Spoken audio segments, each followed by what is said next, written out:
Hello मित्रों। तो जो मैंने अभी पेपर डाला था पहले, तो मैं उसके विकल्प के उत्तर अभी बता देता हूँ। तो अब 32 नंबर के विकल्प होते हैं, तो आपको 32 नंबर के विकल्प जो मैं बिल्कुल सही सही बता देता हूँ।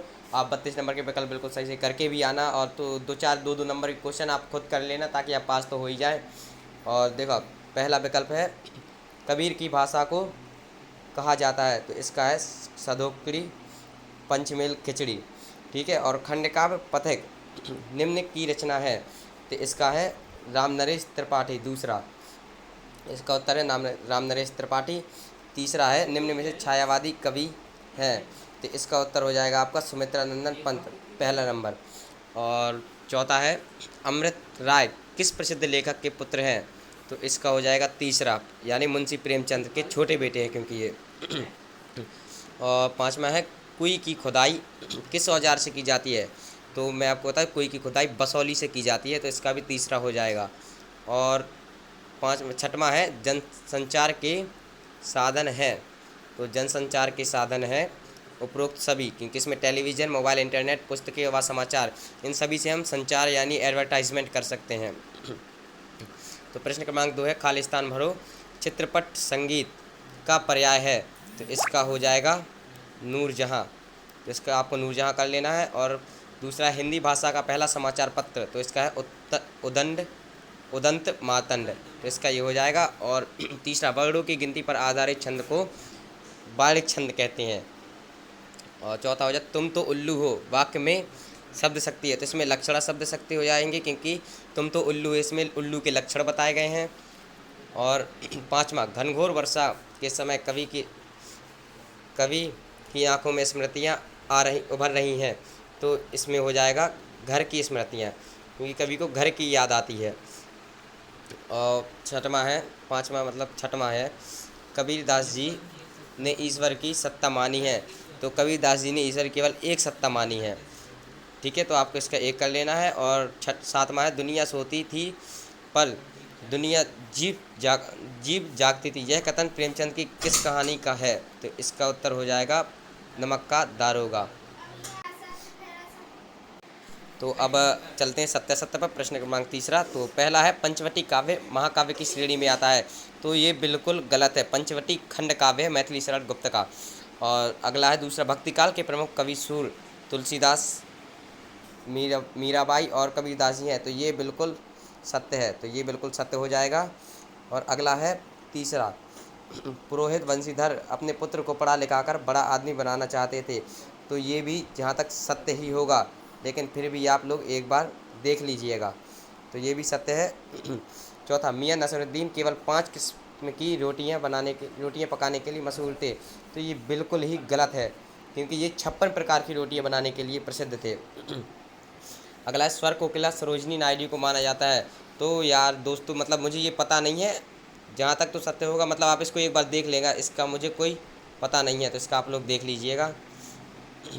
ये पाँचवा है, ये पाँचवें का मुझे बिल्कुल पता है नहीं है। तो और ये छठवां सुमित्र नंदन पंत प्रकृति के सुकुमार कवि है, तो ये बिल्कुल सत्य है, क्योंकि सुमित्र नंदन पंत प्रकृति के सुकुमार कवि ही हैं, उनको हिंदी साहित्य में इसी नाम से जाना जाता है। अब चलिए सही जोड़ियों पर। तो सही जोड़ियाँ मैं बता देता हूँ।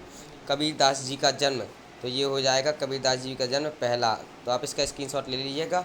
और तरसी जी रो माहेरो, इसमें उन्होंने गलत कर दिया, ये तरसी की जगह आना था नरसी, इसमें आना था नरसी जी माहेरो, जो कि मीराबाई की एक रचना है। तो पहला हो गया ये, दूसरा हो गया मीराबाई। अब तीसरा स्वर सामग्री, स्वर सामग्री स्वर सामग्री लता मंगेशकर जी को कहा गया है। अनुपम मिश्र की रचना जो है वो है राजस्थान की रजत बूंदे। और शेखर जोशी गलता लोहा, तो कहानी के उपन्यास सम्राट मुंशी प्रेमचंद।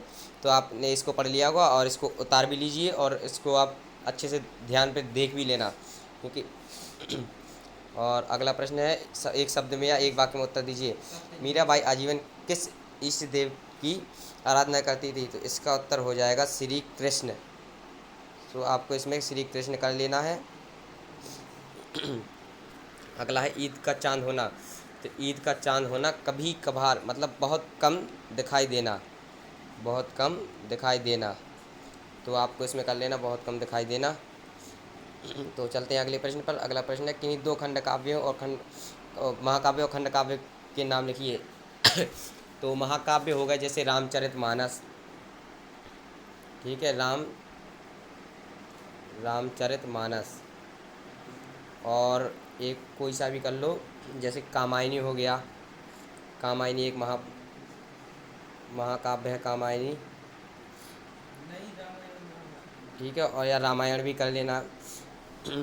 और खंड काव्य, तो खंड काव्य हो गए, देखो पहला तो खंड काव्य ये है सुदामा चरित, सुदामा चरित नरोत्तम दास जी का लिखा हुआ है। और दूसरा दूसरा हो गया पंचवटी, पहले ही सत्यासत्य में दिया गया था पंचवटी, जो कि मैथिली शरण गुप्त का है, पंचवटी, ठीक है। तो ये हो गया आपका तीसरा। और चौथा, मुझे केवल मात्र 5 रुपये चाहिए, वाक्य को शुद्ध करके लीजिए, लिखिए। तो आपको करना कुछ नहीं है, आपको जो मात्र है, मात्र को आपको लिखना ही नहीं है, मात्र को हटा देना है, उसमें लिखना मुझे केवल 5 रुपये चाहिए। तो इसका उत्तर यही हो जाएगा। और पाँचवा है भक्ति काल को कितने भागों में बांटा गया है। तो भक्ति काल को 4 भागों में बांटा गया है, चार। चार कौन कौन से? प्रेमाश्रय, ज्ञानाश्रय, रामाश्रय और कृष्णाश्रय। तो आप इन लोग को कर लेना और इनको अच्छे से रट के जाना, क्योंकि यही पेपर आएगा। और फिर अगला है कबीरदास जी ने कुम्हार को किसका प्रतीक माना है। तो कबीरदास जी ने कुम्हार को ईश्वर का प्रतीक माना है, ईश्वर का प्रतीक, ठीक है। इसको भी आप लोग कर लेना। और छायावाद के आधार स्तंभ कवियों के नाम। तो इसके कवियों, तो छायावाद के आधार स्तंभ कवियों के नाम, तो पहला हो गया देखो जयशंकर प्रसाद मिश्र, जयशंकर प्रसाद मिश्र, ठीक है। तो जयशंकर प्रसाद मिश्र। दूसरा हो गया महादेवी वर्मा, महादेवी वर्मा। और तीसरा हो गया सुमित्रा नंदन पंत। और चौथा हो गया सूर्यकांत त्रिपाठी निराला, ठीक है, सूर्यकांत त्रिपाठी निराला और महादेवी वर्मा हो गया, और सुमित्रा नंदन पंत, ठीक है। ये 4 कवियों के नाम लिख देने हैं आपको। और आगे के ये क्वेश्चन जो मैंने आपको पहले ही बताए हैं और अभी बता देता हूँ। और जो चैनल पर नए हो वो चैनल को सब्सक्राइब जरूर कर लीजिएगा, क्योंकि आपको आगे के पेपर भी ऐसे ही मिल सकते हैं हमारे चैनल पर। तो देख लो 6वां, 7वां, 8वां, 9वां और ये है 10वां। लो आप इसका स्क्रीनशॉट भी ले लो अगर जिसको चाहिए हो। ये रहा आपका पूरा पेपर, स्क्रीनशॉट ले लो, वीडियो को पोस्ट करके लिख लेना, ठीक है। तो धन्यवाद।